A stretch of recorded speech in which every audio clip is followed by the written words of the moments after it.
சரி. இது நீங்கள் ஒரு வந்து பட்சில்லுகளை பற்றி நாங்கள் இன்னைக்கு படிக்க போகிறோம். பட்சில்லுகள் பயன்படுத்தப்படுகிற பொருட்கள் எல்லாம் தெரியும் உங்களுக்கு. எங்கெங்க பட்சில்லுகள் கூடுதலாக பயன்படுத்தப்படுகிறது? நீங்க சொல்லுங்க, பட்சில்லு எங்கெங்க பயன்படுத்தப்படுகிறது? ரைட். ஒன்று துவிச்சக்கர வண்டி. துவிச்சக்கர வண்டியில எத்தனை பட்சில் இருக்குது சொல்லுங்க. நீங்க சொல்லுங்க, நீங்க சொல்லுங்க. இன்னைக்கு இருக்கிறா எத்தனை பட்சில்? ரெண்டும் சமானமான பட்சில்லா பெரிய வித்தியாசமானது? ரெண்டும் வித்தியாசமானது. பார்த்துருக்கிறீங்களோ? சரி, நேரடியாக எப்படி பார்த்துருக்கீங்க? எல்லாம் செயின் கவர் எல்லாம் போட்டிருந்தால் அது பார்க்கக்கூடிய இருக்குமா? ஓ, செயின் கவர் சைக்கிள் கடையில உங்களுக்கு செயின் கலந்த நேரம் அதை காட்டி கூட்டைகள் இல்லை, என்ன சைக்கிள் புதுசா கழுவி கூட்டி இயலாம் கூட்டைகளை அதெல்லாம் பார்க்கக்கூடிய இருக்கும். அப்ப அதுல ஒன்று நாங்கள் எங்க பாவிக்கிறோம் பார்ப்போம். ஒன்று முதல் துணிச்சக்கர வண்டியில ஒன்று சொல்லிருக்கீங்க. வேற பரிசில்கள் வேற எங்க பாவிக்கப்படுகிற சந்தர்ப்பங்கள்?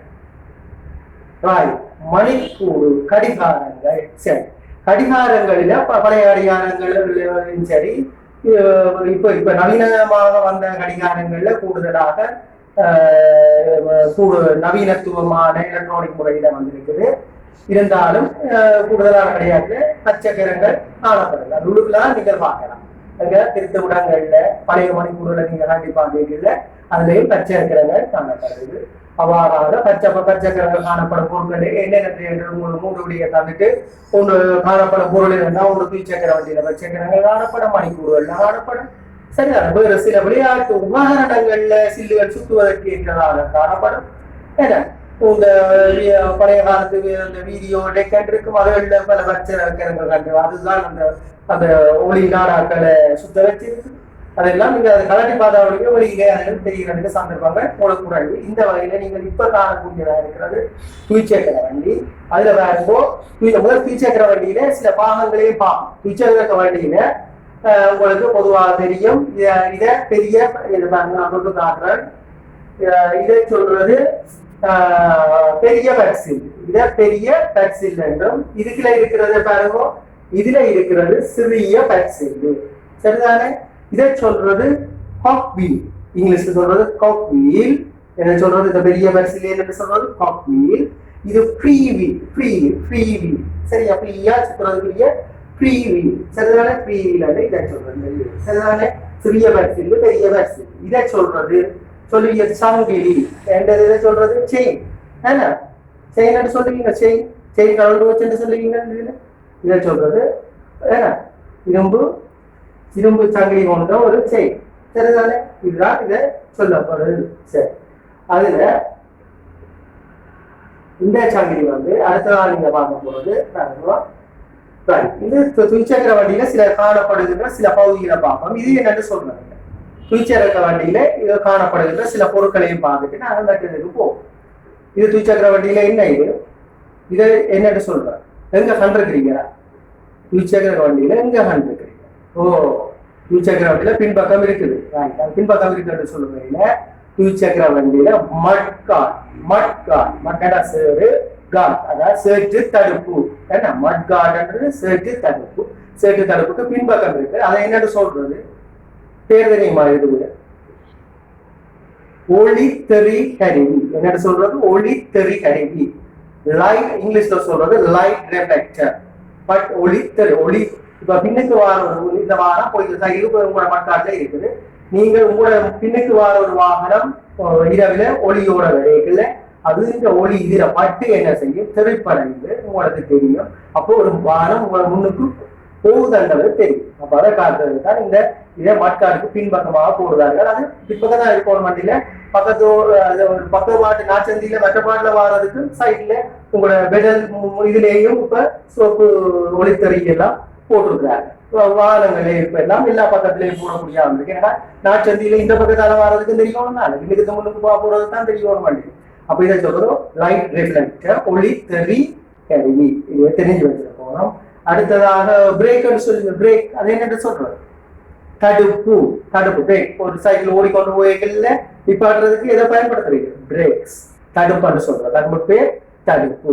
அப்ப மட்காட் ஏன்னா சேற்று தடுப்புக்கு ஒரு இருக்குமே மட்காடுக்கு கீழே முன்பக்க மட்காட்டுக்கு கீழே வேணுங்க ஒரு பிளாஸ்டிக்ல இருக்கும் ரப்பர்ல இருக்கும் அது மட்டாடுல வார சேற்றை உங்களுக்கு படவிடாமல் தடுக்கிறது இருக்கு இது பேடல் என்ன உலர்த்துவதற்கு இருக்கும் சரிதானே அவ்வாறான பொருட்கள் முக்கியமான இதுகளை நீங்க இதுல காணக்கூடியதா இருக்குது இப்ப நீங்க முக்கியமா இதுல கவனிக்க வேண்டிய நாங்கள் இப்ப என்னன்னா பற்சில்லுகளும் அவை சுழறுகின்ற போது எவ்வாறு செயற்படுகின்றதான் இதுல முக்கியமாக பார்க்க போறீங்க இதுதான் ஒரு எளிமையான முறையில பழைய பொருட்களை எடுத்து சைக்கிள்ல இருக்கிற பழைய பொருட்களை எடுத்து உங்களுக்கு ஒரு பற்சில் சுழற்சிக்காக செய்யப்பட்ட ஒரு மாதிரி செய்யப்பட்டிருக்கு சரிதானே அப்ப இதை முதல்ல நாங்கள் இதை முக்கியமாக கவனிக்கப்படுகிறது இப்ப நான் நீங்க கவனிங்கோ இந்த பெரிய பற்சில் இங்க அளவுக்கு சொல்றாங்க இந்த பெரிய பற்சில் சரிதான் ஒரு முறை இந்த பெரிய பற்சில்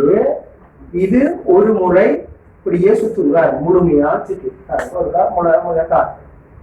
ஒரு சுற்று முழுமையாக சுற்று மேல நின்றது இப்படியே கொண்டு சரியா கொண்டு விட போறாங்க இது ஒரு முழு சுற்று சரியா இதுல தொடங்கினாங்க இப்படியே சுத்தி வந்து ஒரு முழு இந்த பெரிய பற்சில்லு முழு சுற்று சுற்றுமானால் இந்த சிறிய பற்சில்லு சரிதானே நாங்க இது ஒரு முழு சுற்று சுற்றுமானால் இந்த சிறிய பற்சில்லு எத்தனை தடவை ஒரு தடவை சுழலுமா பல தடவைகள் சுழலுமா என்றெல்லாம் உங்கள்கிட்ட கேட்கப்படலாம் பெரிய பற்சில்லு ஒரு முறை சுழலும் முழு சுழற்சி முழு சுற்று சுற்றுமானால் முழு சுற்று நினைக்கிற இருந்து இப்படியே வந்தது இப்படி காட்ட பாருங்க இதான் குழந்தை பாருங்க இப்படியே ஒரு முழு சுற்றா பார்ப்போமா இதான் முழு சுற்று பாருங்க இப்படியே சுத்தி கொண்டு வந்து முழு சுற்ற ஒரு முழு சுற்று சுற்றி பாருங்க அப்படி வருவாங்க முழு சுற்று வந்து ஒரு முழு சுற்று சுற்றி சரிதானே இந்த ஒரு முழு சுற்று சுற்றிட்ட சரிதானே இந்த சிறிய பற்சில்லு எத்தனை தடவைகள் சுழலும் ஒரு முறையா பல தடவைகளா சுற்றும் அது உங்களுக்கு எத்தனை ஒன்றா பலதான் ராய் நீங்க சொல்லுங்க பாப்பா பல தடவைகள் சுற்றும் நீங்க 2 முறை எங்க சொல்றீங்க 2 முறை என்ன தெரியும் ராய் பாப்பா சரி நீங்க கவனிங்க இதுல வந்து முக்கியமாக நீங்க பாருங்க நான் ஒரு உதாரணத்துக்கு சொல்றேன் இதுல வந்து மொத்தம் 60 பற்கள் ஒன்று இருக்கு எத்தனை பற்கள் இருக்கு இதுல 60 பற்கள் இருக்கு 60 பற்கள் இருக்குது இதுல வந்து இந்த சிறிய பெரிய பற்சில 60 பற்கள் இதான் சொல்றேன் சரியா இந்த பல்லுகள் இருக்குது இதுல வந்து 15 பற்கள் இருக்கிறது அப்ப இது ஒரு முழு சுற்று சுற்றிருக்குல்ல அதுல 15 இருக்கு சரிதானே அப்ப முழு சுற்று இருக்கு அது எத்தனை தடவைகள் சுற்றும் என்றால் என்ன பாக்குது ரைட் ஒரு 60ல எத்தனை 15 இருக்கு 60ல எத்தனை 15 இருக்கும் என்ன செய்யும் 60 15ஆல பிரிக்கும் எத்தனை இருக்கும் 15 60 அப்ப 4 15 இருக்கு அப்ப 4ஆக பாருங்க இந்த இதை 4ஆ பிரிப்பா சரியா 4ஆ பிரிச்சா அப்ப இது எத்தனை தடவை சுற்றும் பாருங்க இதுல வந்து ஒரு காவாசிக்கு போல இதுல ஒரு காவாசிக்கு வருது எவ்வளவு வருதாங்க என்ன மாதிரி அந்த என்ன மாதிரி அதுக்குரிய தடவைகளை பார்க்கலாம் இப்ப இதுல நின்றது திருப்பி கொண்டு வாங்க இதுல நின்றது முடிச்சுட்டு இப்படி வருது இப்ப வந்து இதுல வந்து இப்ப ஒரு காய்ச்சுட்டு சுத்தி இதுல வந்து நிக்குது காவாசி அப்ப இது ஒரு காய்ச்சுட்டு சுத்த இங்க இதுல இந்த மார்க் பண்ணிக்கிறேன் பாருங்க இதுல இருந்து வந்தது ஒரு சுற்றி சுத்தி அப்போ ஒரு சிறிய பட்சியில சுத்தி இப்ப அடுத்த காவாசி அடுத்த காவாசி போயிட்டு எங்க வந்திருக்க போது இது அடுத்த காவாசிட்ட 2வது சுற்று வந்து அடுத்த முழு சுற்றி சுத்தி இங்க வந்துட்டு அடுத்தது பாருங்க கால் அடுத்தது அரைய வந்துட்டுது அடுத்தது முக்கால் இவ்விடத்துல வந்தோடனே 3 15 வந்துட்டு 15 45 வந்துட்டு அப்ப இதுல எத்தனை வந்து இருக்குது இது 3வது தடவை சுற்றி 12 அடுத்தது வந்து அந்த முழு சுற்றி சுற்றி வந்து நின்ற இடத்துக்கு வேற எத்தனை தடவையாவது வந்துருக்குது 4 தடவை சுற்றி இது 60 பற்களை கொண்டது இது 15 பற்களை கொண்டது அப்ப ஒரு காற்று சுற்றேக்கல அது ஒரு சுற்று முடிஞ்சிடும் அடுத்தது அரைவாசிக்கு வர அடுத்து 2வது சுற்று வந்துருக்கும் முக்காவாசியில வரைக்குல என்ன இது 3 சுற்று சுற்றி இருக்கும். அடுத்த முழுமையாக வந்து பிடிக்க 4 சுற்று சுற்றி இருக்கும். அப்ப இது ஒரு முழு சுற்று சுற்ற அது எத்தனை தடவை சுற்றும்? 4 தடவைகள் சுற்றிடும். அப்ப 4 தடவைகள் இது சுற்றுமானால் இந்த சில்லும் எப்படி சுற்றும்? அதே விதத்துல சுற்ற போகும். இது எப்படி சுற்றுவோம்? இது இது இது இந்த கால் சுற்று சுற்ற அது ஒரு சுற்று சுற்றுதா சில்லும் எவ்வளவுக்கு வந்திருக்கும்? ஒரு முழு சுற்று சுற்றிடும். முழு சுற்றுதான வேகமாக நகருங்கள். அதனால் நாங்கள் எவ்வளவுக்கு காவாசி சுற்று தான் சுற்றினாங்க. அதே போல அடுத்த அரைவாசிக்கு வரைக்கும் அடுத்த என்னாச்சு அதே சில்லின் வேகத்துக்கு இதுவும் சுற்றும். இதுக்கும் மாற்றம் இல்லை. 2 சிறிய வேக்சிலும் இந்த சில்லும் என்ன அதே வேகத்துலதான் சுற்றும். மாறா 2க்கும் ஒரே. அப்ப 4 ஒரு முழு சுற்று சுற்றும் போது சிறிய வேக்சிலும் இந்த பின் சில்லுக்குரிய சில்லும் அதே எண்ணிக்கையா 4 தடவைக்குரிய தூரத்துக்கு நகர்ந்துடும். ஆனால் தருவோம். அப்ப நாங்கள் மனித சக்தியை பயன்படுத்தி காலால மிதிக்கிறோம். விரல் மிதிக்கல நாங்கள் இலகுவாக மாறி அப்ப நாங்கள் ஒரு காட்சி பிச்சுட்டவே கிளம்புறோம் போறோம். நீங்க கேட்கலாம் இந்த பிச்சில் இந்த பெரியதை பின்னுக்கு போட்டு சிறியதை இங்க போட்டால் என்ன என்ற ஒரு கேள்வி வரும். ஒரு சில்லில இந்த சிறிய பட்சில நாங்கள் மிதிக்கிற வழியாகவும் இதே நாங்கள் இங்க சில்லோட இருக்கிற வழியாகவும் செய்தால் என்ன பாதகம் என்ன? அதால என்ன பாதகம் ஏற்படும்? நன்மையா தீமையா? அதே பார்ப்போம். நீங்கள் இதை ஒரு காவாசி கொண்டு ஒரு சுற்று சுற்று என்றால் அதை சின்ன வந்து நீங்க 15 சுற்றுலாம் அங்க காவாசி ஒரு இதுல சில்லில ஒரு காவாசி ஓட்டம்னா ஒரு சுற்று தான் ஒரு அளவு ஒரு சுற்று எவ்வளவுக்கு சுற்றினோ அதே அளவு சுற்றுத்தான் இங்க சுற்றி. சரிதான். சின்ன சில்லு தான். சின்ன சுற்று 15 அப்படியே சுற்றி வரைகளை இது இந்த காவாசியெல்லாம் சில்லு நகராது. ஒரு குறிப்பிட்ட தூரம் தான் போகும்.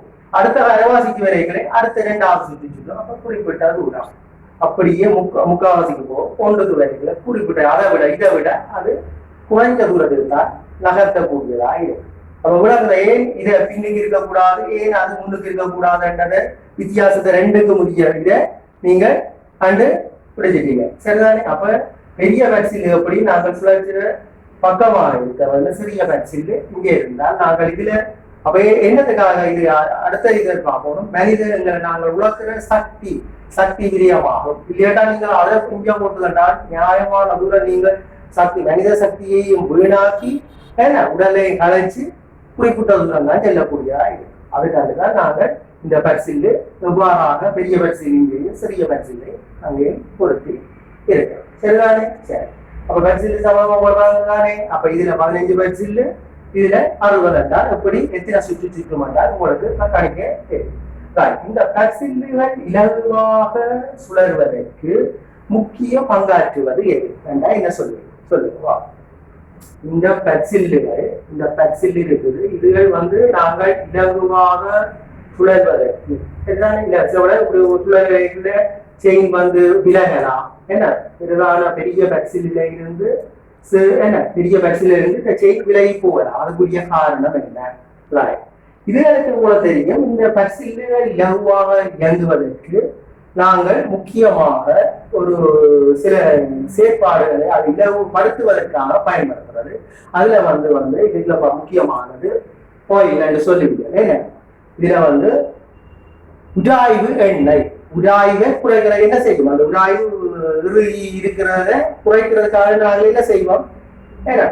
ஆயில் எண்ணெய்களை இதுல ஊற்றி அது இந்த இதுகளுக்கு இடையிலான சுழற்ற பச்சக்கரங்களின் இறுக்கத்தன்மையை குறைச்சி இது இலகுவாக சுழல்வதற்கு இது முக்கிய பங்காற்றுவது. இது உராய்வு எண்ணெய் ஆயில் என்று சொல்றோம். சரிதானே? அதுக்கு ஆயில் என்றது கலங்கை இருக்குது. அது இதுக்குரிய ஆயில் இருக்குது. அதே மாதிரி வெசலின் என்று தெரியுமோ? கிரீஸ் என்று சொல்லுங்க. வெசலின் களி. சரிதானே? இதை எடுத்து என்ன செய்வோம்?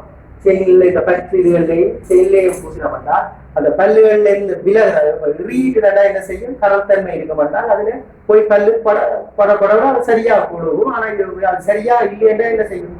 விலை அதுக்கு பதிலாக பாவிக்கிறது தான் வெசலின். கிரீஸ் சொல்லுவோம். கிரீஸ் பூசுறதுன்னு சொல்றதா வெசலின். அதையும் பூசினால் இது வேகமாக சுழல்வதற்கு இலவப்படுத்துவதற்கு இதை நாங்கள் பயன்படுத்துறோம். சரிதானே? இதுல வேறு உங்கள்கிட்ட வெசலின் பயன்படுத்துறது. இதை முக்கியமாக இப்படியான கேள்விகள் இருக்கலாம்.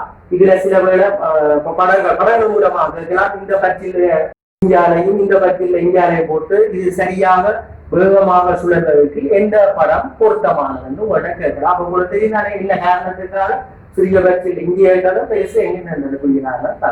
சரி, விளங்குதானே? இது சம்பந்தமான முழு விளக்கம் ஏதாவது இது சம்பந்தமான கேள்விகள் ஏதாவது வேணுமென்னா நான் கருத்துல பார்ப்போம். வேறு விளங்கியதை ஒரு கருத்து. சரி, ஓகே. பெட் சில்லுகள், அவற்றின் பயன்பாடுகள். நாங்கள் பார்க்க போகிற விடயங்கள் பெட் சில்லுகள், அவற்றின் பயன்பாடுகள் என்று கூறும்போது அவை எவ்வாறு சுழல்கின்றன, அவை சுழலும்போது எவ்வாறான மாற்றங்களை ஏற்படுத்துகின்றன தொடர்பான பல்வேறு செயற்பாடுகளையும், அவற்றுக்காக எவ்வாறான வினாக்கள் கேட்கப்படுகின்றன, அவற்றுக்கு எவ்வாறு விடையளிப்பது தொடர்பாக பார்க்க இருக்கின்றோம்.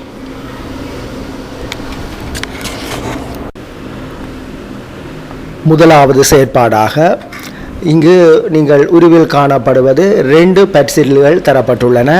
அதில் ஒன்று சிறிய பெட்சில்லு A எனவும் 14 பெட்களை கொண்டதாகவும், இரண்டாவது பெரிய பெட்சில்லு B 28 பெட்களை கொண்டதாகவும் காணப்படுகின்றது. இதில் நீங்கள் அவதானத்தை செலுத்துவீர்களாக இருந்தால், முதலாவதாக A பெட்சில்லானது அம்புக்குறி காட்டும் திசை நோக்கி சுழலுமானால் B பெட்சில்லானது எவ்வாறு சுழலும் என்று ஒரு கேள்வி கேட்கப்படலாம். அப்போ நீங்கள் அதுக்கு விடையளிக்கும் போது எப்போதும் ஒரு 2 பெட்சில்லுகளுக்கு இடையிலான தொடர்பு காணப்படும் போது முதலாவதாவது A பெட்சில்லு சுழலும் திசைக்கு எதிரான திசையிலான் மற்றிய பெட்சில்லு சுழலும் என்ற முடிவுக்கு வரலாம். அதே போல் நீங்கள் அவதானிப்பீர்களாக இருந்தால் அங்கே B பெட்சில்லு அம்புக்குறி காட்டும் திசை நோக்கி சுழலும் என்பதை நாங்கள் அவதானிக்கக்கூடியதாக இருக்கு. இது ஒரு வகையாக உங்களிடம் வினவப்படலாம்.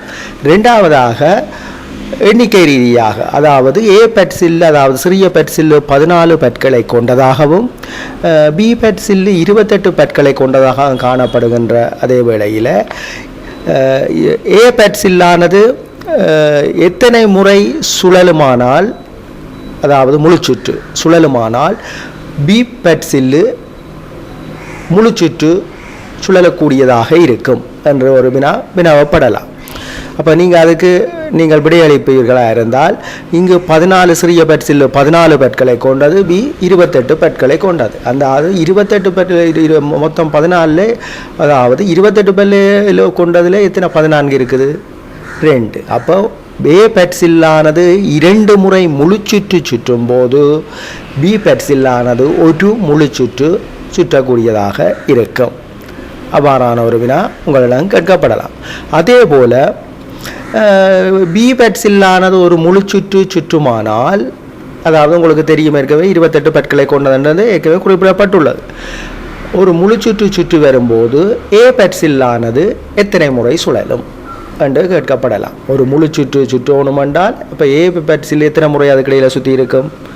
ரைட். அப்போ முதல் கேட்கப்பட்ட கேள்விக்கு மாறாகத்தான் கேட்கப்பட்டுள்ளது. அப்போ எத்தனை முறை சுழலும் என்று நீங்கள் குறிப்பிடுவதாக இருந்தால் எத்தனை முறை? 2 முறை A பெட்சில்லானது ஒரு முழுச்சுற்று சுற்றக்கூடியதாக இருக்கும் என்றதை நீங்கள் விடைய கூறக்கூடியதாக இருக்கும். அதே போல் உங்களிடம் பல்வேறுபட்ட வினாக்களை கேட்கலாம். B பெட்சில்லானது 2 முறை சுழலுமாக இருந்தால் A பெட்சில்லானது எத்தனை முறை சுழலும்? எத்தனை முறை? 4 முறை என விடைகளை நீங்கள் அளிக்கக்கூடியதாக இருக்குது. இவ்வாறு பெட்சில்கள் தொடர்பான வினாக்கள் உங்களிடம் இவ்வாறு வினாப்பட நீங்கள் ஒவ்வொரு அவதானத்தையும் பெட்சில் எவ்வாறு சுழல்கின்றது என்பதை தொடர்ந்து வருகின்ற வினாக்கள் அவதானத்தை செலுத்துவீர்களாக இருந்தால் இதற்குரிய விடைகளை இலவாக அளிக்கக்கூடியதாக இருக்கும். ரைட். நீங்கள் இப்போது அவதானிப்பது 2வது செயற்பாடு. நீங்கள் முதலில் 2 பெட்சில்கள் கொண்ட தொகுதியை பார்த்தீர்கள். இப்போது நீங்கள் பார்ப்பது 3 பெட்சில்கள் கொண்ட தொகுதிகள் ஆகும். நீங்கள் முக்கியமாக இவ்வாறான பெட்சில்களுக்கு விடையளிப்பதற்கு முன்பாக அவற்றின் சுழற்சியின் திசைகளை நீங்கள் இலகுவாக அடையாளம் காணக்கூடியதாக இருக்குமானால் இதில் கேட்கப்படும் வினாக்களுக்கு விடையளிப்பது மிகவும் சுலபமானது. அந்த வகையில் பாருங்கள், நீங்கள் இதில் எவ்வாறான வினாக்கள் மிகவும் நுணுக்கமாக வினவப்படும் என்பதை மிகவும் அவதானத்துடன் நீங்கள் இந்த உருவையும் அவதானித்து வினாக்களையும் நீங்கள் அவதானிங்க. முதலாவதாக பாருங்க, ஏ பெட்ஸில்லானது 14 பற்களை கொண்டது, பி பெட்ஸில்லானது 28 பற்களை கொண்டது, சி பெட்ஸில்லானது 42 பற்களை கொண்டது.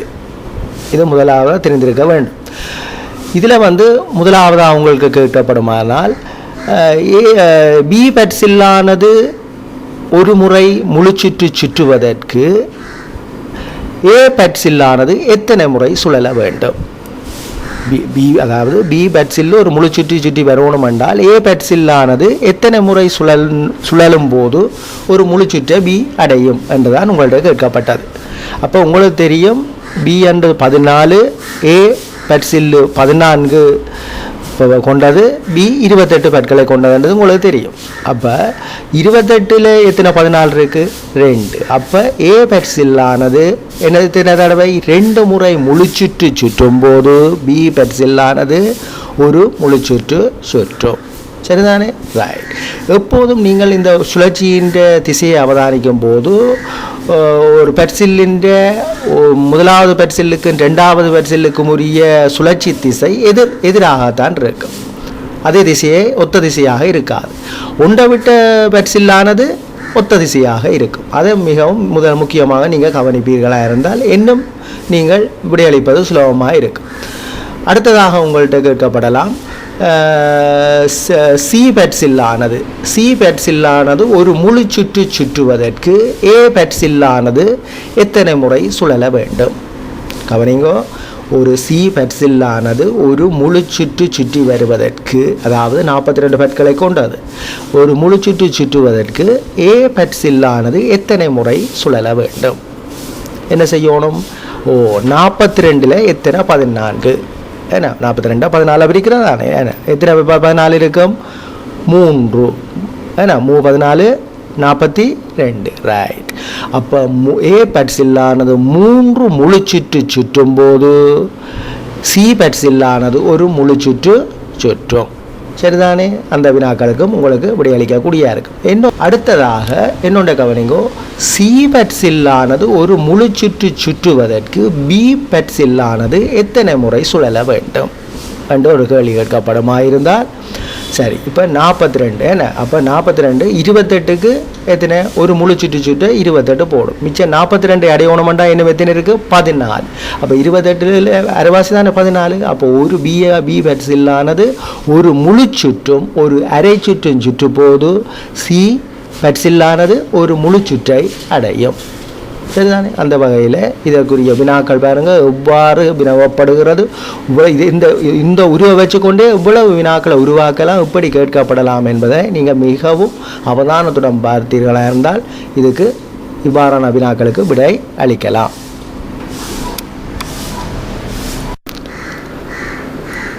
மூன்றாவது செயற்பாடாக நீங்கள் அவதானிப்பீர்களாக இருந்தால்,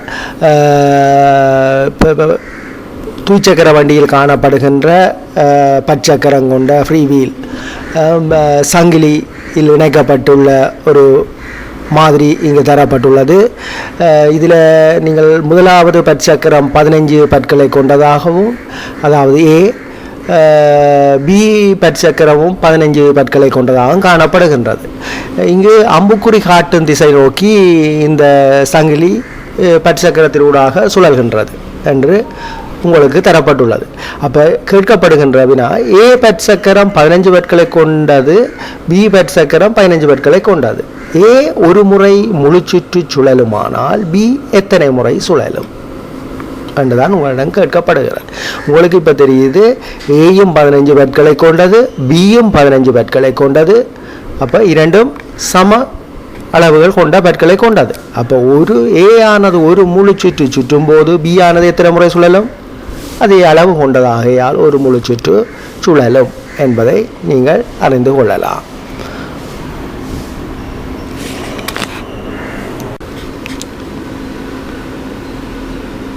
நான்காவது செயற்பாடாக நீங்கள் எங்கள் உருவில் அவதானிப்பது, ஒரு பெரிய பற்சக்கரமும் சிறிய பற்சக்கரமும் காணப்படுகிறது. பெரிய பற்சக்கரமானது 28 பற்களை கொண்டதாகவும் சிறிய பற்சக்கரமானது 7 பற்களை கொண்டதாகவும் அவை இரண்டும் ஒரு சங்கிலியினால் சுற்றப்படுவதையும் அவதானிக்கக்கூடியதாக இருக்கிறது. இதில் உங்களிடம் கேட்கப்படுகின்ற கேள்வி, பெரிய பற்சில்லானது 28 பற்களை கொண்டது, சிறிய பற்சில்லானது 7 பற்களை கொண்டது. பெரிய பற்சில்லானது ஒரு முறை முழுச்சுற்று சுற்றுமானால் சிறிய பற்சில்லு எத்தனை முறை சுழலும்? அதாவது மீண்டும் பாருங்க, அம்புக்குறி காட்டுற திசையில் தானே பெரிய பற்சில்லானது 28 பற்களை கொண்டது, சிறிய பற்சில்லானது 7 பற்களை கொண்டது. பெரிய பற்சில்லானது ஒரு முறை முழுச்சுற்று சுற்றுமானால் சிறிய பற்சில்லு எத்தனை முறை சுழலும் எனதான் உங்களோட வினாவப்பட்டுள்ள வினா. முக்கியமாக சிறிய பற்சில்லு 7, அப்போ பெரிய பற்சில்லு 28 தரப்பட்டுள்ளது. அப்போ அந்த 28 எத்தனை 7 இருக்கும்? 28 7ஆல் பிரிக்கணும் என்ன? அப்போ 7 4 28. அப்போ 4, அப்போ சிறிய பற்சில்லானது 4 முழுச்சுற்று சுற்றுமானால், அதாவது 7 4 28 சுற்றுமானால் பெரிய பற்சில்லானது ஒரு முழு சுற்றை அடையும். ஏன்னா பெரிய, அதே போல் பெரிய பற்சில்லானது ஒரு முழு சுற்றை அடையும் போது சிறிய பற்சில்லு எத்தனை முறை சுழலும் என்றால் 4 தடவை சுழலும். அப்போ இதில் கேட்கப்பட்ட வினாக்களுக்கு உரிய எவ்வாறு விடையளிப்பது என்று தெரியுதானே? ஏன்னா மீண்டும் கவனிங்கோ, பெரிய பற்சில்லானது 28 பற்களை கொண்டது, சிறிய பற்சில்லானது 7 பற்களை கொண்டது. பெரிய பற்சில்லானது ஒரு முறை முழுச்சுற்று சுற்றுமானால் சிறிய பற்சில்லு எத்தனை முறை சுழலும்? 4 முறை. சரி,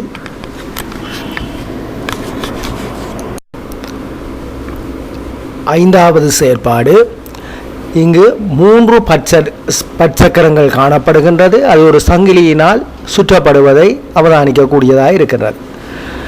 இதில் ஏ பற்சக்கரமானது பெரியதாகவும் பியும் சியும் சம அளவு கொண்ட பற்சக்கரங்களாக காணப்படுகிறது. இதில் முக்கியமாக கவனிக்கப்பட வேண்டியது, நீங்கள் முதலில் பார்த்ததில் ஒரு பற்சக்கரமும் மற்ற பற்சக்கரத்தின் பல்லுகளுக்கு இடையிலான தொடர்பு ஒன்றுடன் ஒன்று தொடர்பு, அதாவது இணைந்தவாறு இருக்கும்போது அதன் சுழற்சியின் திசை வேறுபட்டதாக இருந்தது. இது ஒரு பற்சக்கரத்துக்கும் அடுத்த பற்சக்கரத்துக்கும் உடைய தொடர்பு நெருக்கமாகவும் ஒன்றுடன் முட்டுமாக அதாவது தொடுகை உருமாற இருக்குமா இருந்தால் அது எதிர்த்திசையாக இருக்கும். ஆனால் இங்கு நீங்கள் இந்த உருவை அவதானிப்பீர்களாக இருந்தால் பற்சக்கரங்களுக்கு இடையிலான தொடர்புகள் எவையும் இல்லை, தனித்தனியாக தான் இருக்கிறது. ஆனால் அந்த பற்சக்கரங்களை சுழற்றுகின்ற சங்கிலியானது அவற்றுடன் தொடர்பு பட்டிருக்கிறது. அப்போ எந்த ஒரு பற்சக்கரத்துக்கும் பற்சக்கரம் தொடர்பு இல்லை, ஆனால் சங்கிலியினால் தொடர்பை ஏற்படுத்தி இருக்கிறது. அப்போ இந்த வகையில் இதன் சுழற்சியின் திசையை நாங்கள் பார்ப்போமாக இருந்தால் எதிர் திசையாக இருக்குமா அல்லது அதே திசையாக இருக்குமா என்பதுதான் எங்களுக்குரிய வினா. சரிதானே? அப்போ பாருங்க, இப்போ இது பெரிய பற்சக்கரமானது அம்புக்குறி காட்டும் திசை நோக்கி சுழலுமாக இருந்தால் பி பற்சக்கரம் இவ்வாறு சுழலும், சி பற்சக்கரம் இவ்வாறு சுழலும் என்றுதான் உங்கள்கிட்ட கேட்கப்படுது. அப்போ பாருங்க, திருப்பி ஒரு வினாவை பாருங்க. ஏ பற்சில்லானது அம்புக்குறி காட்டும் திசையில் சுழலுமானால் பி பற்சில்லானது எவ்வாறு சுழலும், சி பற்சில்லானது எவ்வாறு சுழலும். அப்போ உங்களுக்கு தெரியும், இங்கு 2 பற்சக்கரங்களுக்கு இடையிலான தொடர்பை நேரடி தொடர்பு இல்லை. ஒரு பற்சக்கரம் இன்னொரு பற்சக்கரத்தோட தொடர்பு இருக்கிறா? இல்லை. ஆனால் அது சங்கிலியினால் மாத்திரமே இணைக்கப்பட்டு சங்கிலி சுழலும் திசைக்கேற்பதாக பற்சக்கரங்கள் சுழல்கின்றதாக இருக்கிறது. ஆகவே அது சுழலும் திசையும் என்னவாக இருக்கும்? அதே திசையே ஒத்த திசையாகத்தான் இருக்கும், எதிர் திசையில் சுழல மாட்டாது. அப்போ பாருங்க, பெரிய பற்சக்கரம் அம்பக்குறி காட்டும் திசையில் சுற்றிக்கல, பி பற்சக்கரம் அதே திசையில் தான் சுழலும். அதே போல் சி பற்சக்கரமும் அதே திசையில் தான் சுழலும் என்பதை நாங்கள் இந்த அவதானத்தினூடாக கண்டுகொள்ளக்கூடியதாக இருக்கு.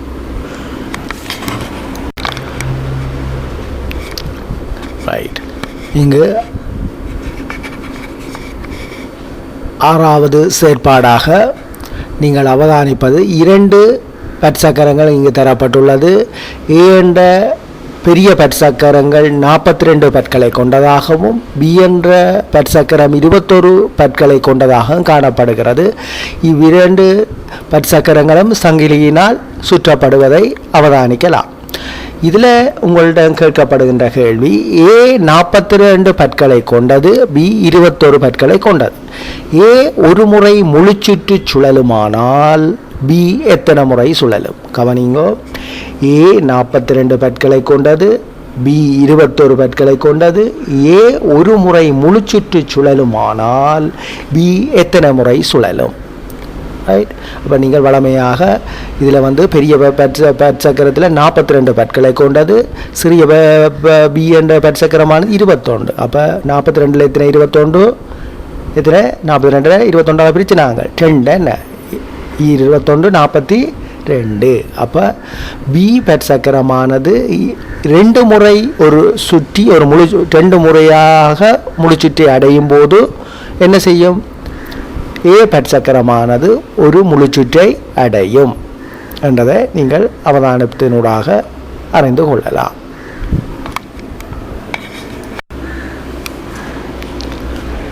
ஏழாவது செயற்பாடாக ஒரு கைத்துறப்பன உபகரணம் ஒன்று தரப்பட்டுள்ளது. அது கைத்துறப்பணம் எவ்வாறு சுழல்கிறது என்பதை நீல நிற அம்புக்குறியினால் காட்டப்பட்டுள்ளது. அதாவது எத்திசையை நோக்கி சுழற்றப்படுகிறது. அவ்வாறு சுழற்றப்படுகின்ற திசையாக இருக்கும்போது துறப்பன அலகு எந்த திசை நோக்கி, எந்த பக்கம், எந்த திசை நோக்கி சுழலும் என்பதுதான் உங்களிடம் கேட்கப்பட்டுள்ள வினா. மீண்டும் கவனிங்கோ, இதில் ஒரு கைத்துறப்பணம் தரப்பட்டுள்ளது. நீல நிற அம்புக்குறியினால் காட்டப்படுகின்ற பக்கம் கைப்பிடியில் நூறாக சுழற்றப்படுகிறது. அவ்வாறு சுழற்றும் போது அந்த பற்சக்கரமானது துறப்பன அலகுக்குரிய பற்சக்கரத்தில் தொடுகையை ஏற்படுத்தி அதனூடாக சுழற்சியை ஏற்படுத்துகிறது. அவ்வாறு சுழலும் போது அது எந்த திசை நோக்கி, எந்த பக்கமாக, வலஞ்சுழியா இளஞ்சுழியா என்பதை தான் உங்கள்கிட்ட கேட்கப்படுகிறது. அப்போ நீங்கள் அந்த உபகரணங்களை கையாண்டு பார்க்கும்போது தான் அது எவ்வாறு சுழல்கள் என்பதை நீங்கள் அவதானிக்க கூடியதாக இருக்கும். இப்போ அந்த வகையில் பார்ப்போமாக இருந்தால், இப்போ அம்புக்குறி நீல அம்புக்குறி காட்டும் திசையில் இது சுழலும் போது துறப்பன அலகானது சிவப்பு நிற அம்புக்குறியினால் காட்டப்படுகின்ற பக்கம் அது சுழல்வதை நீங்கள் அவதானிக்க கூடியதாக இருக்கும். இதுக்குரிய விடைக்குரிய அவதானம் நீங்கள் முன்பு பார்த்த பற்சக்கரத்தின் சுழற்சியின் திசைகளை அவதானிப்பதனூடாகத்தான் இவ்வாறான உபகரணங்களுக்குரிய வினாக்கள் வரும்போது விடை அளிக்கக்கூடியதாக இருக்கும்.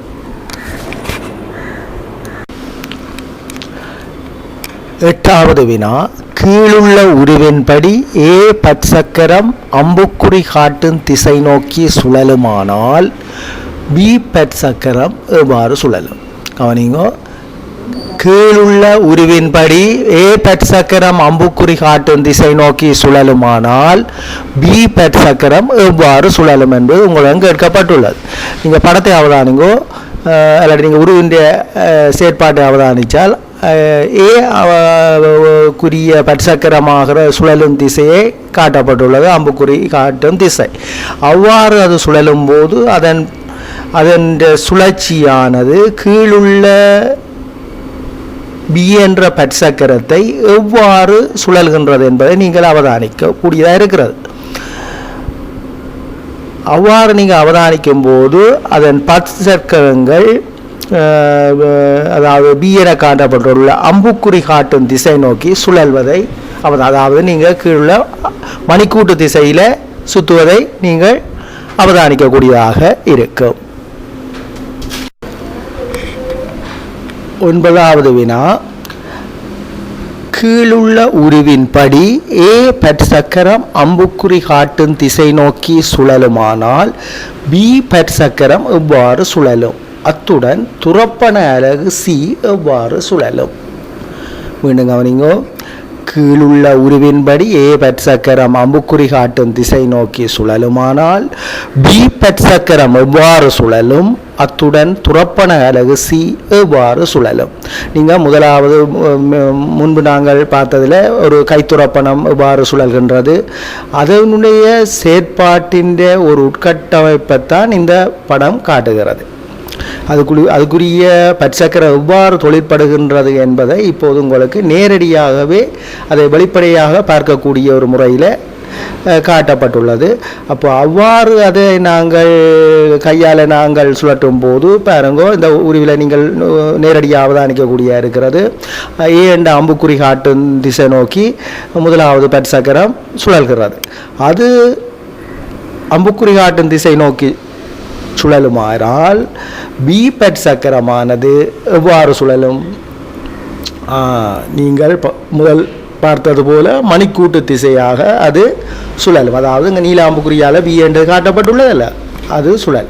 அவ்வாறு அது B என்று காட்டப்பட்டுள்ள திசை நோக்கி சுழலுமானால் கீழுள்ள துரப்பண அலகு எவ்வாறு சுழலும், எதிர் திசையாக சுழலுமோ? இல்லை, அதே திசையில் தான் சுழலும்.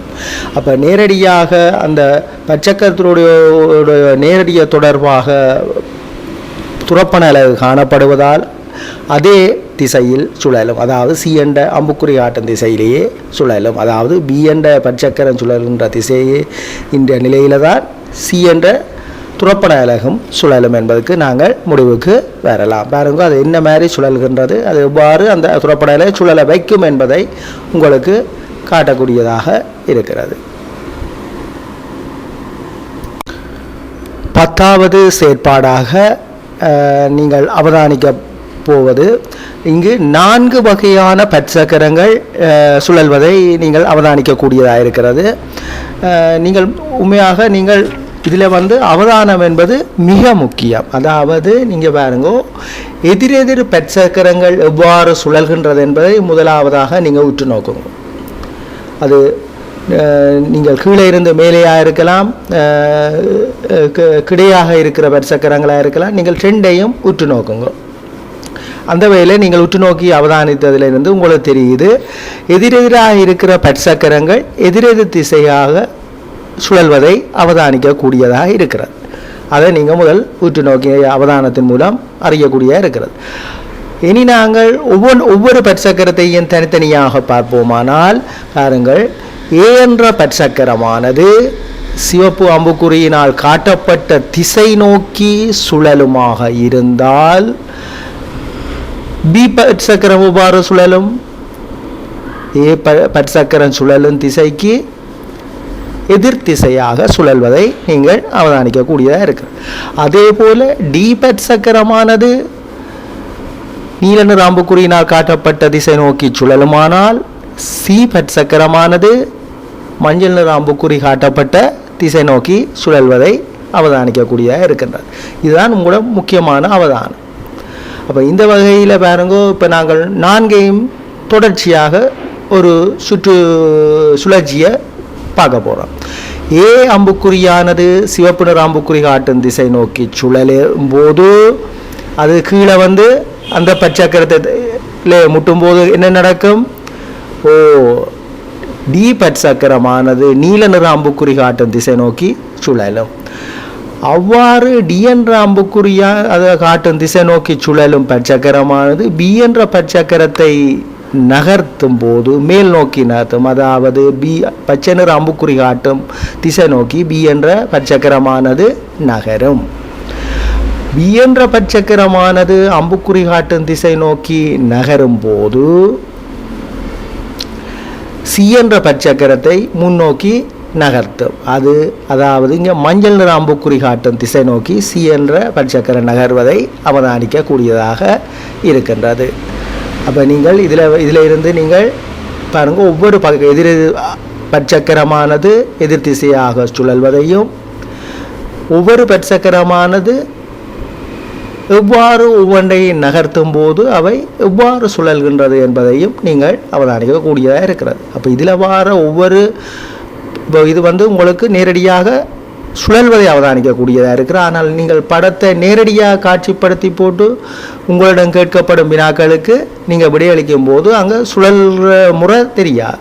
அப்போ நேரடியாக நீங்கள் இது எவ்வாறு சுழல்கின்றது என்பதை இதிலே அவதானிப்பதனூடாக உங்களுக்குரிய ஒவ்வொரு சுழற்சியையும் குறிய கேள்விகள் வரும்போது அதை நீங்கள் விடையளிக்கக்கூடியதாக இருக்கும்.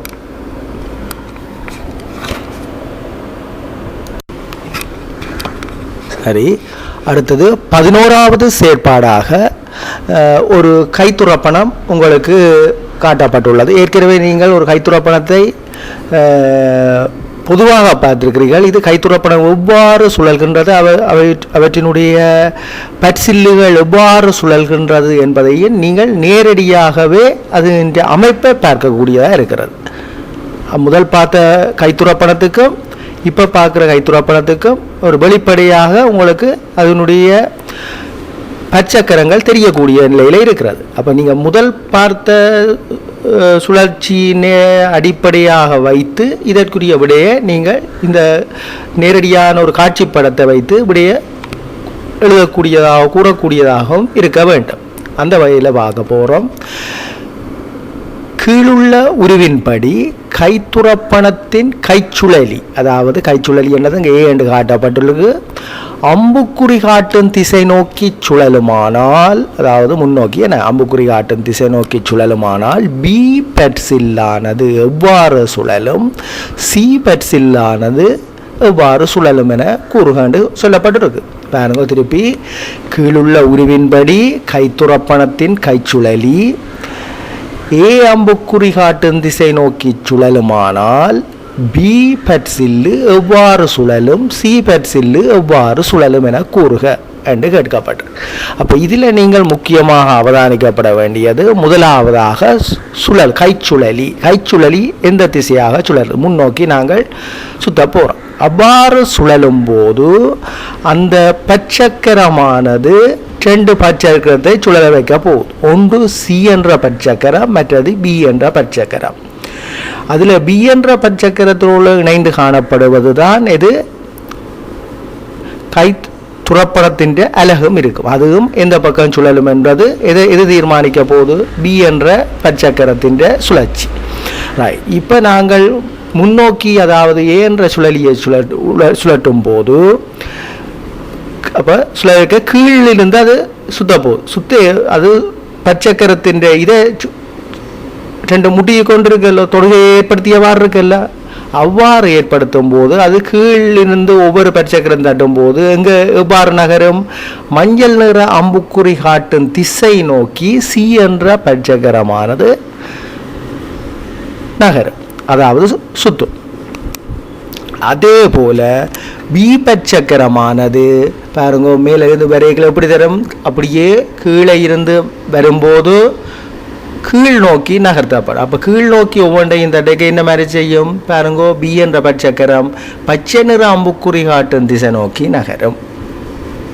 ஒவ்வொன்றும் எவ்வாறு அப்படியே நீங்கள் கூட சுழற்சியை முதலாவது ஏ என்ற சுழலியை வச்சு கொண்டு தான் நீங்கள் சி எவ்வாறு அந்த பல்லு சி என்ற பச்சக்கரத்தின் இதை நகர்த்துது என்று பார்க்கும்போது அது எவ்வாறு சுழலும், அதாவது மஞ்சள் நிற அம்புக்குறி காட்டும் திசை நோக்கி நகரும். அதே போல் அதுகின்ற சுழற்சியானது, அதாவது பி என்ற பச்சக்கரத்தின் சுழற்சியான கை ஏ என்ற இதால் பற்கள் அதிலுடைய தொடுகையை ஏற்படுத்தி அதுக்குரிய பற்களை நகர்த்தும் போது அது எவ்வாறு நகரும் என்பதை நீங்கள் அவதானிக்க கூடியதாக இருக்கிறது. அவ்வாறு நகரும் போது பி என்ற பச்சக்கரம் எவ்வாறு நகருகின்றதோ அதே திசையில் தான் கை துறப்பணத்தின் அலகும் நகரும். அதான் பச்சை அம்புக்குறி காட்டும் திசை நோக்கி நகரும் என்ற முடிவுக்கு நாங்கள் வரலாம். ஒவ்வொரு நகர்ச்சியையும் மிக அவதானத்தோடு நீங்கள் அவதானிப்பீர்களாக இருந்தால் அந்த 2 பச்சக்கரத்துக்கு இடையிலான நகர்ச்சியையும் சுற்றுன்ற திசையையும் நீங்கள் அவதானிக்கக்கூடியதாக இருக்கும். பாருங்கோ, பி என்ற பச்சக்கரமும் சி என்ற பச்சக்கரம் எதிரெதிர் திசையாக நகருவதை நீங்கள் அவதானிக்கக்கூடியதாக இருக்கிறது. ஒத்த திசை அல்ல, எதிர் திசை என்பதை நீங்கள் கவனத்தில் கொள்ள வேண்டும்.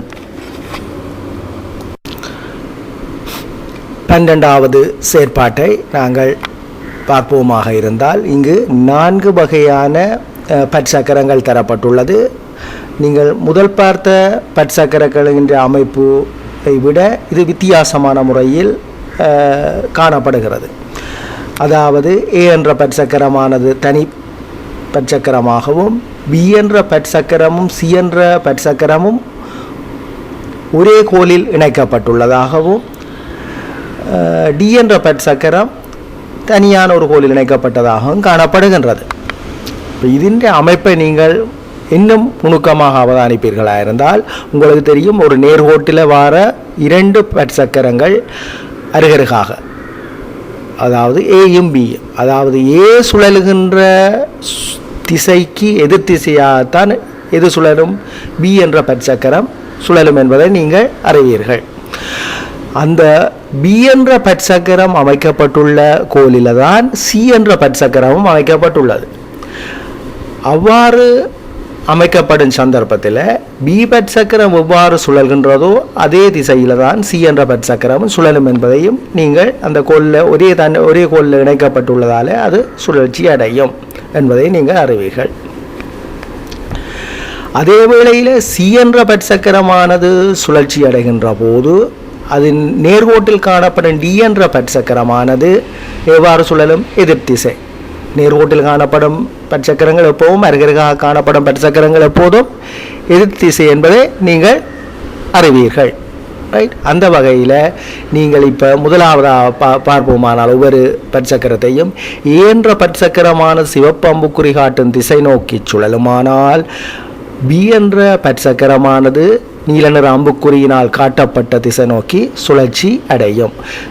ஒரே கோலில் காணப்படுகின்ற சி என்ற பற்சக்கரமானது பி அம்புக்குறி காட்டும் நீல நிற அம்புக்குறி காட்டும் திசை நோக்கி சுழல்கின்ற அதே திசையில் பச்சை நிற அம்புக்குறியினால் காட்டப்பட்ட சி என்ற பற்சக்கரமும் சுழற்சி அடையும் அதே திசையில். ஆனால் டி என்ற பற்சக்கரமானது சி என்ற பற்சக்கரம் சுழலும் திசைக்கு எதிர் திசையாக சுழற்சி அடையும் என்பதை நீங்கள் அறியக்கூடியதாக இருக்கும். இது நீங்கள் நேரடியாக காட்சிப்படமாக இருப்பதனால் எவ்வாறு சுழலும் என்பதை நீங்கள் முன்பு பார்த்த நேரடி அவதானத்தின் மூலம் பார்த்த பற்சக்கரங்களை அடிப்படையாக கொண்டு இதற்குரிய விடையை நீங்கள் அறியக்கூடியதாகவும் கூறக்கூடியதாகவும் இருக்கும். முக்கியமாக நீங்கள் உங்களுக்கு ஒரு 2 விடயங்களை முக்கியமாக கவனிக்க வேண்டும். இந்த விடயத்தில் நேர்கோட்டில் காணப்படுகிற பற்சக்கரங்கள் எதிர் திசையாகவும் ஒரே கோலில் இணைக்கப்பட்டுள்ள பற்சக்கரங்கள் ஒத்த திசையாகவும் சிஎன்டியும் இறுதியாக காணப்படுகிற பற்சக்கரம் ஒரே நேர்கோட்டில் காணப்படுகின்ற பற்சக்கரங்கள் எதிர் திசையாக சுழலும் என்பதை நீங்கள் முடிவாக அறிந்து கொள்ளக்கூடியதாக இருக்கு. 13வது செயற்பாடாக நீங்கள் இதில் அவதானிப்பது 3 பற்சக்கரங்கள் தரப்பட்டுள்ளது. இதில் ஏ பியுடன் நேரடி தொடர்பை கொண்டிருக்கிற பற்சக்கரமாகவும் சி பியுடன் தொடர்பட்ட பற்சக்கரமாகவும் காணப்படுகின்றது. நீங்கள் முக்கியமாக இதில் அவதானிக்கப்பட வேண்டியது ஒரே நேர்கோடு, அதாவது அருகருகாக இருக்கிற பற்சக்கரங்கள் எப்பொழுதும் எதிர் திசையாக சுழலும் என்பதை நீங்கள் முன்பு அறிவீர்கள். அப்போ அந்த வகையில் நீங்கள் பார்க்கும்போது ஏ சுழலும் திசைக்கு எதிர் திசையாக எது சுழலும், ரைட், பி பற்சக்கரம் சுழற்சி அடை.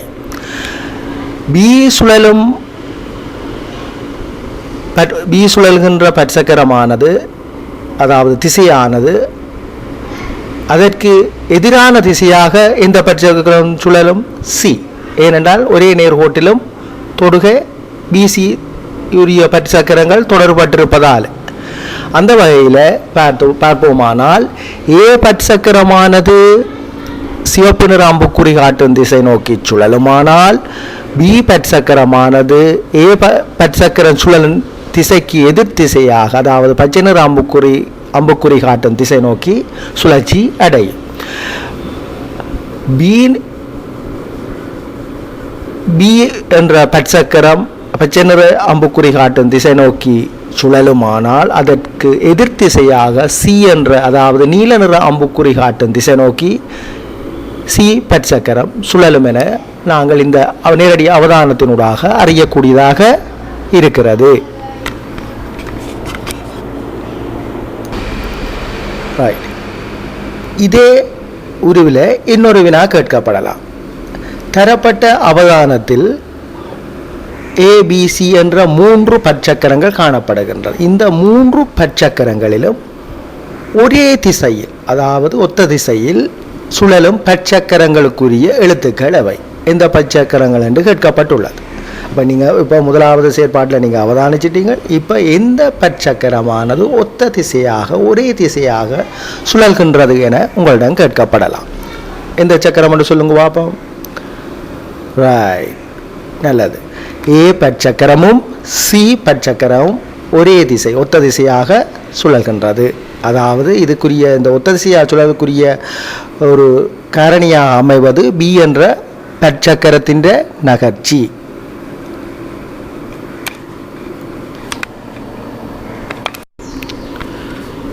ரைட். அடுத்ததாக 14வது செயற்பாடாக A என்ற பெரிய பற்சக்கரமும் B என்ற பற்சக்கரமும் C என்ற பற்சக்கரமும் 3 பற்சக்கரங்கள் காணப்படுகின்றது. இங்கு A என்ற பெரிய பற்சக்கரமானது சுழல்கின்ற திசையை நீங்கள் அவதானிப்பீர்களாக இருந்தால், அதாவது சிவப்பு நிற அம்புக்குறியினால் காட்டப்பட்டுள்ளது. இவ்வாறு A என்ற பற்சக்கரம் சிவப்பு நிற அம்புக்குறி காட்டும் திசை நோக்கி சுழலுமாக இருந்தால் B என்ற பற்சக்கரமானது எவ்வாறு சுழலும், C என்ற பற்சக்கரமானது எவ்வாறு சுழலும் என்பதுதான் உங்களிடம் கேட்கப்படுகின்ற வினாவாக இருக்கும். இப்போ அந்த சுழற்சியை நீங்கள் அவதானிப்பீர்களாயிருந்தால் A என்ற பற்சக்கரம் சுழலும் திசையில் சுழற்சியை அடைகின்ற போது B பற்சக்கரமானது எவ்வாறு சுழலும்? B என்ற பற்சக்கரமானது அம்புக்குறி, அதாவது நீல நிற அம்புக்குறி காட்டும் திசை நோக்கி சுழற்சி அடையும். அதேவேளை C என்ற பற்சக்கரமானது எவ்வாறு சுழற்சி அடையும்? C என்ற அம்புக்குறி, அதாவது நீல நிற அம்புக்குறியினால் காட்டப்பட்ட திசை நோக்கி சுழற்சி அடைகின்றது. அப்போ இதில் நீங்கள் முக்கியமாக அவதானிக்கப்பட வேண்டியது A என்ற பற்சக்கரம் சுழல்கின்ற போது B என்ற பற்சக்கரத்தின் சுழற்சியும் C என்ற பற்சக்கரத்தின் சுழற்சியும் ஒத்த திசையாக இருப்பதை அவதானிக்க கூடியதாக இருக்கின்றது. முக்கியமாக இந்த தனியொரு A என்ற பற்சக்கரமானது Bயையும் Cயையும் சுழற்சி அடைய செய்கின்றது. அவ்வாறு சுழற்சி செய்கின்ற அந்த A என்ற பற்சக்கரமானது Bயையும் Cயையும் ஒத்த திசையாக ஒரே திசையாக சுழற்சி அடைய செய்கின்றது என்பது இங்கு முக்கியமாக நோக்கத்தக்கது. ஆகவே இதில் ஒரு வினா உங்களுக்கு கேட்கப்படலாம். A என்ற பற்சக்கரமானது சிவப்பு நிற அம்புக்குறி காட்டும் திசை நோக்கி சுழற்சி அடைகின்ற போது B என்ற பற்சக்கரமும் C என்ற பற்சக்கரம் எவ்வாறு சுழற்சி அடையும்? ஒத்த திசையில் 3 விடைகள் தரப்படலாம். எதிர் திசையாக சுழற்சி அடையும், ஒத்த திசையாக சுழற்சி அடையும், எந்த மாற்றத்துக்கும் உட்படாது என்ற வகையில் உங்களிடம் வினாக்கள் கேட்கப்படலாம். அந்த வகையில் நீங்கள் இதை அவதானிப்பீர்களாக இருந்தால் Bயும் Cயும் ஒத்த திசை நோக்கி சுழற்சி அடையும் என்பதை நாங்கள் முடிவாக எடுத்துக்கொள்ளலாம்.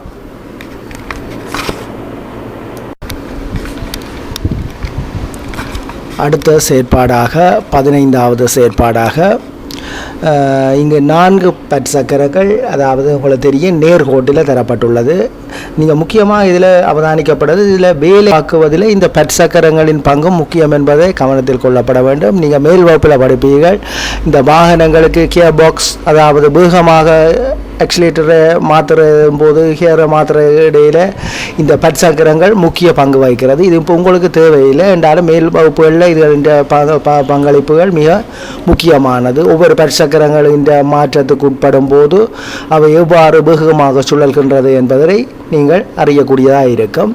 இப்போ நாங்கள் பற்சக்கரங்கள் ஒவ்வொன்றும், அதாவது உங்களுக்கு நேர்கோட்டில் காணப்படும் போது ஒவ்வொன்றும் அருகருகாக காணப்படுகின்ற பற்சக்கரமானது எதிர் திசையிலும், ஒன்றை விட்ட பற்சக்கரங்களானது ஒத்த திசையாகவும் சுழலும் என்பதை நீங்கள் அறிவீர்கள். அப்போ இந்த அவதானத்தில் தரப்பட்டுள்ள உருவில செயற்பாட்டில் அவதானத்தின் மூலம் முதலாவது A என்ற பற்சக்கரமானது சுழல்கின்ற திசையில் எந்த பற்சக்கரம் சுழலும் என்று கேட்டால் நீங்கள் சி என்ற பற்சக்கரம் என்று குறிப்பிடுகிறீர்கள். அதே போல பி என்ற பற்சக்கரம் சுழல்கின்ற திசையில் எந்த பற்சக்கரம் அதே திசையில் சுழலும் என்றால் டி என்ற பற்சக்கரம் என்று கூறக்கூடியதாக இருக்கும். அந்த வகையில் இந்த பற்சக்கர சுழற்சி என்ற இதை நீங்கள் இப்போ மேலும் இவ்வளவு செயற்பாட்டினூடாக மேலும் உங்களுக்கு விளங்குறதுக்காக ஒவ்வொரு படிமுறையாகவும் மீள வலியுறுத்தப்பட்டு வருகின்றது என்பதை அறிவீர்கள். ரைட். 16வது செயற்பாடாக நீங்கள் அவதானிக்கப்படும் ஒரு அவதானிப்பீர்களாக இருந்தால் ஏ என்ற பற்சக்கரம் நிலையாக சுழற்சி அடைந்து கொண்டிருப்பதை காணக்கூடியதாக இருக்கின்றது. அதாவது அம்புக்குறி காட்டும் திசை நோக்கி சுழற்சி அடைகின்றது. அதே வேளையில் சி என்ற பற்சக்கரமானது எவ்வாறு சுழற்சி அடையும்? அதாவது அதனுடைய தொடர்பு நேரடியாக ஏ என்ற பற்சக்கரத்துடன் நேரடி தொடர்பை கொண்ட வெட்டுக்கள் காணப்படுகின்றது. அவ்வாறு மேல் நோக்கி அது அம்புக்குறி காட்டும் திசை நோக்கி ஏ என்ற பற்சக்கர நகர்ச்சி அடைகின்ற போது சி பற்சக்கரமானதும் அதே திசையில் நகர்ச்சி அடைவதை நீங்கள் அவதானிக்கக்கூடியதாக இருக்கிறது. இது ஒரு வித்தியாசமான அமைப்பு கொண்டது. பற்சக்கரங்களுடைய அவதானிப்பில் இதை முக்கியமாக நீங்கள் உற்று நோக்குவீர்களா என்றால் ஏ பற்சக்கரம் சுழற்சி அடைகின்ற திசையை நோக்கியே அதே திசையில் அதாவது அம்புக்குறி காட்டும் திசை நோக்கியே சி என்ற பற்சக்கரமும் நகர்ச்சி அடைந்து செல்வதை அவதானிக்கக்கூடியதாக இருக்கின்றது.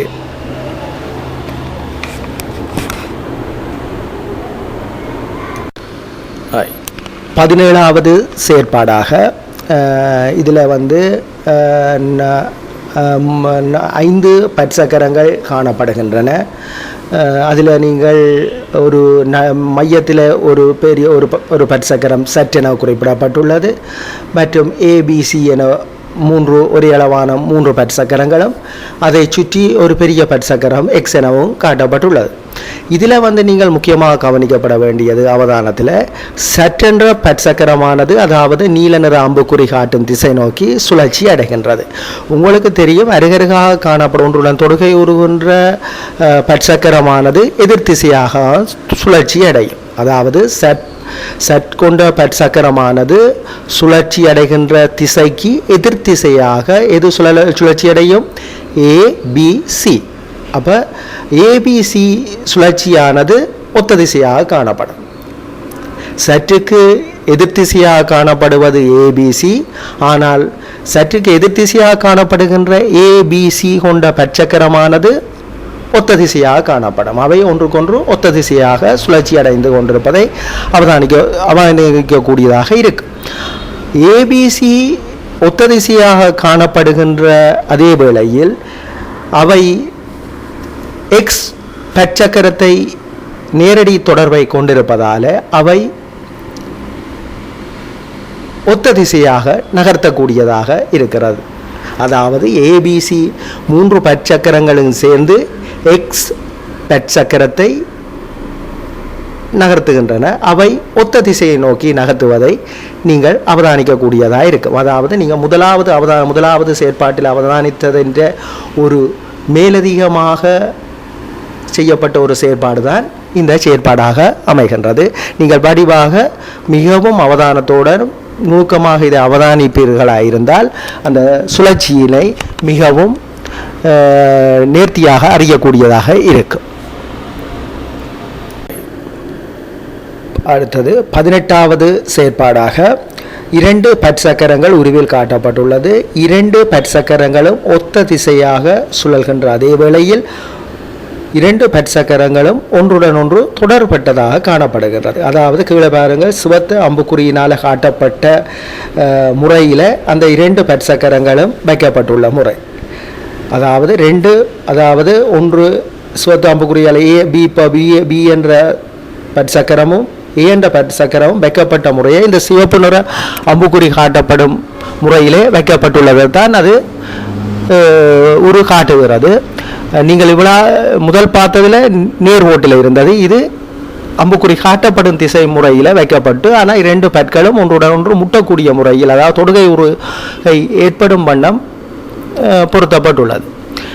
இப்போது முதலாவது பி பட் சக்கரம் சுழல்கின்ற அதே வேளையில் ஏ பட் சக்கரமானது எவ்வாறு சுழலும் என்பதுதான் உங்களிடம் கேட்கப்படுகின்ற வினாக இருக்கு. அல்லது ஏ பட் சக்கரம் சுழல்கின்ற திசையில் சுழற்சி அடைகின்ற போது பி பட் சக்கரம் எவ்வாறு சுழற்சி அடையும் என்பதுதான் உங்களிடம் கேட்கப்படுகின்ற வினாவாக இருக்கும். அப்போ இதில் நீங்கள் அவதானிப்பீர்களாக இருந்தால் பி பட் சக்கரமானது முன்னோக்கி நகருகின்ற அதே வேளையில் ஏ பல்லை முன்னோக்கி கீழ் நோக்கித்தான் அதையும் சுழற்சி அடைய வைக்கும். அப்போது நீங்கள் நோக்குவீர்களாக இருந்தால் இரண்டு பட் சக்கரங்களும் ஒரே திசையில் சுழல்வதை நீங்கள் அவதானிக்கக்கூடியதாக இருக்கு. பாருங்க, நீங்களுடைய அவதானத்தை கூடுதலாக இதன் மீது செலுத்துவீர்களாக இருந்தால் ரெண்டு பட் சக்கரங்களும் ஒரே திசையில் சுழல்வதை அவதானிக்கக்கூடியதாக இருக்கும். இது இவ்வாறு ஒரே திசையில் சுழல்வதற்குரிய காரணம் அது வைக்கப்பட்டுள்ள முறை. அதாவது அதான் உங்களுக்கு சிவத்த அம்புக்குறியினால் காட்டப்பட்டுள்ள முறை தான் வைக்கப்பட்ட முறை. அது நேர்கூடாக அந்த மற்றைய ஏ என்ற பற்சக்கரம் காணப்படுமாயிருந்தால் அது திசையாக சுழற்சி அடைந்திருக்கும். ஆனால் இது வைக்கப்பட்ட முறை ஒரு அம்புக்குறி காட்டப்பட்ட முறைக்கு அமைவாக இருப்பதால் அது ஒரே திசையாக காணப்படுகிறது என்பதை நீங்கள் இந்த அவதானத்தில் கண்டுகொள்ளக்கூடியதாக இருக்கு. அடுத்தது 19வது செயற்பாடாக இதில் 3 பட் சக்கரங்கள் காணப்படுகின்றன, ABC. இது ஒவ்வொரு பட் சக்கரங்களும் ஒன்றுடன் ஒன்று ஒரு சந்தர்ப்பத்தில் மாத்திரமே தொடுகையை ஏற்படுத்தியுள்ளன. ஏ பட் சக்கரமானது பி பட் சக்கரத்தை சுழல வைக்கும் அதே வேளையில் பி பட் சக்கரமானது சி பட் சக்கரத்தை சுழல வைக்கின்றது. இதில் உங்களுக்கு தெரியும், ஒரு சந்தர்ப்பத்தில் மாத்திரம் தொடுகைகளை ஒவ்வொரு பட் சக்கரங்களை ஏற்படுத்தும் போது, அதாவது முதலாவது ஏக்கும் பிக்கும் இடையிலான தொடர்பு அதாவது எதிர் திசையாக அமையும் என்பதை நீங்கள் அறிவீர்கள். அப்போ ஒன்றை விட்ட திசை, அதாவது ஒன்றை விட்டு அடுத்ததாக காணப்படுகின்ற பட் சக்கரமானது ஒத்த திசையாக அமையும். அந்த வகையில் நீங்கள் பார்க்கும்போது ஏ பட் சக்கரமானது அம்புக்குறி சிவப்பு அம்புக்குறி காட்டப்படும் திசையை நோக்கி சுழலுமாக இருந்தால் பி பட் சக்கரமானது நீல நிற அம்புக்குறி காட்டும் திசையில், அதாவது எதிர் திசையாக சுழலும், ஏக்கு எதிர் திசையாக சுழலும். அதே வேளையில் பியானது சியுடன் தொடர்பட்டிருப்பதால் பிக்குரிய நீலாம்புக்குறி காட்டப்படும் திசை சுழலும் திசைக்கு எதிர் திசையாக சி பட் சக்கரம் சுழல்கின்றது, அவதானிக்கக்கூடியதாக இருக்கிறது. இந்த வகையில் நாங்கள் ஒரே திசையில் எந்த பட் சக்கரம் சுழல்கின்றது என்பது கூறப்போனால் நாங்கள் ஏயும் சியும் என குறிப்பிட்டு கொள்ளக்கூடியதாக இருக்கு. 20வது செயற்பாடாக 2 பட் சக்கரங்கள் காணப்படுகின்றது. அதில் பெரிய பட் சக்கரமானது 36 பட்களை கொண்டதாகவும்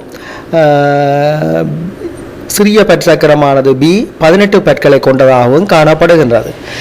இதில் ஏ பட் சக்கரமானது ஒரு முழு சுற்று சுற்றுவதற்கு பி பட் சக்கரமானது எத்தனை தடவைகள் முழு சுற்று சுற்ற வேண்டும் என கேட்கப்படுகிறது. இப்போ உங்களுக்கு தெரியும், ஏ 36 பட்கள், பி 18 பட்களை கொண்ட பட் சக்கரங்கள். அப்போ 36 எத்தனை 18 இருக்கு, 36 18 பிரிச்சா 2. அப்போ 2 பி பட் சக்கரமானது 2 முழு சுற்று சுற்றும் போது ஏ பட் சக்கரமானது ஒரு முழு சுற்றை அடையும். அதே போல பி பட் சக்கரமானது ஒரு தடவை முழு சுற்றை அடையும் போது, அதாவது பி பட் சக்கரமானது ஒரு முழு சுற்றை அடையும் போது ஏ பட் சக்கரமானது எவ்வளவு தூரம் நகர்ந்திருக்கும் அல்லது சுற்றி இருக்கும் என்று கேட்கப்படலாம். அப்போ நகர்ந்திருக்கும் முழு சுற்றி அடைந்திருக்குமா அல்லது எவ்வளவு சுற்றுக்குரிய இதில் அதன் நிலை காணப்படும் என்றதை நீங்கள் பார்ப்பீர்களானால் உங்களுக்கு தெரியும், 18 ஒரு முழு சுற்றி அடைகிறதுக்கு பி 18 பட்களை கொண்டதாக காணப்படும். இது 36 பட்கள். அப்போ நீங்கள் 36 இருக்க இன்னொரு 18 பெறணுமெண்டா எவ்வளோ பெறணும், ஒரு அரை சுற்றத்தான் அது கடந்த நிலையில் காணப்படும். அப்போ சரியாக இது பி ஒரு முழு சுற்றி அடையும் போது ஏ ஆனது அரைவாசி தூரத்தை கடந்திருக்கும், ஒரு முழு சுற்றின் அரைவாசி தூரத்தை கடந்திருக்கும் என நாம் குறிப்பிடலாம். 21வது செயற்பாடாக ஏ பட்சில்லானது 36 பற்களை கொண்டதாகவும் பி பட்சில்லானது 18 பற்களை கொண்டதாகவும் காணப்படுகிறது. இதில் உங்களுக்கு கேட்கப்படுகின்ற கேள்வியாக ஏ பட்சில்லானது ஒரு முழு சுற்றை அடைவதற்கு பி பட்சில்லானது எத்தனை முறை சுழல வேண்டும் என்று கேட்டால், இப்போ 36 இது 18, அப்போ 18 36 எத்தனை 18 2, அப்போ 2 பி ஆனது பட்சில்லானது 2 முழு சுற்று சுற்றும் போது ஏ ஆனது ஒரு முழு சுற்றை அடையும்.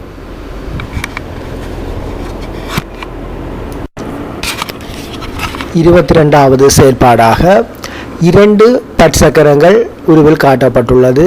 ஏ பி 2 பற்சக்கரங்களின் பற்களின் எண்ணிக்கை 18ஆகவே காணப்படுகிறது. அது மாத்திரமல்லாமல் இரண்டும் ஒரே வேகத்திலேயே சுழற்சியை மேற்கொள்கின்றன. ஒரே வேகம், ஒரே அளவான பற்களை கொண்டது. இந்த சந்தர்ப்பத்தில் உங்களிடம் கேட்கப்படுது, இரண்டும் ஒரே தடவையில் சுழலுகின்ற போது இப்போ உங்களுக்கு தெரியும், ஏ பற்சக்கரம் சுழலுகின்ற திசைக்கு எதிர் திசையாகத்தான் பி பற்சக்கரம் சுழலும், பி பற்சக்கரம் சுழலுகின்ற திசைக்கு எதிர் திசையாகத்தான் ஏ பற்சக்கரம் சுழற்சியை மேற்கொள்ளும். இந்த வகையில் ரெண்டும் ஒரே வேகத்திலே சுழற்சியை ஆரம்பிக்கும் போது 2 பற்சக்கரத்துக்கு இடையிலான பற்கள் ஒவ்வொரு சந்தர்ப்பத்திலும் அதே இடத்தில் சந்திக்குமா அல்லது மாறுபடுமா என கேட்கப்படலாம். இப்போ முக்கியமாக நீங்கள் கவனிக்கப்பட வேண்டியது 18 பற்களை கொண்டது ரெண்டும் ஒரே வேகத்தில் சுழற்சி அடைகின்றன. ஒரே வேகம் என்பது மிக முக்கியமானது.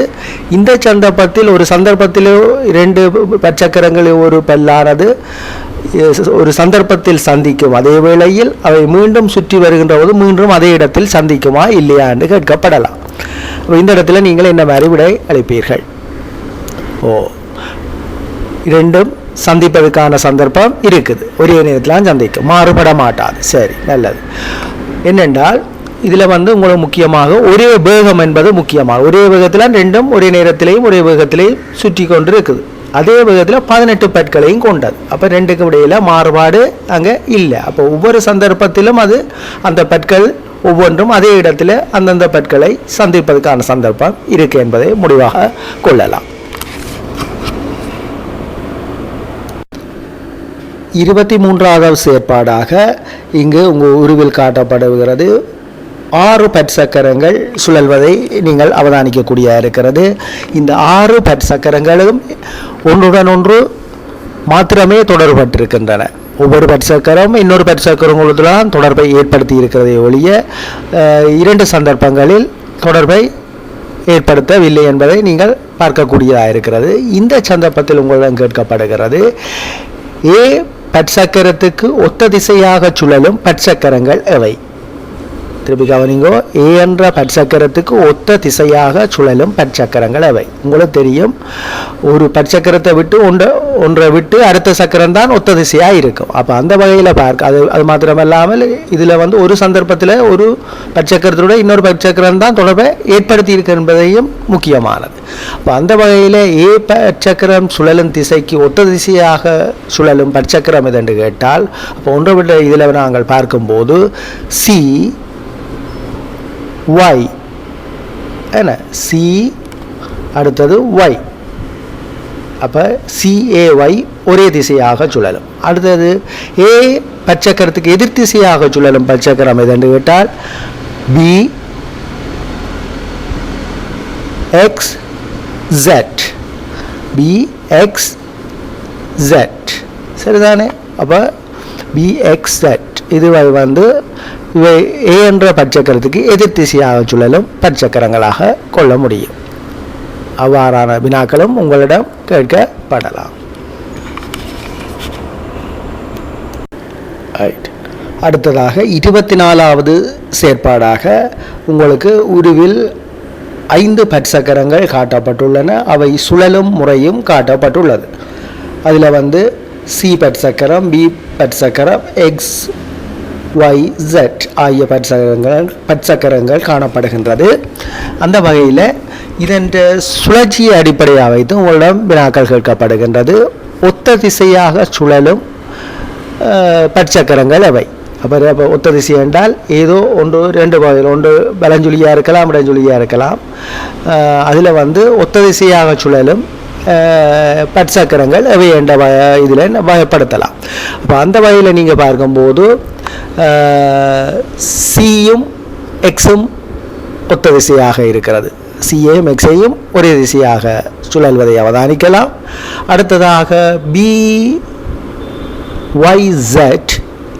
ஒரு திசையாக சுழல்வதை வகைப்படுத்தக்கூடியதாக இருக்கிறது.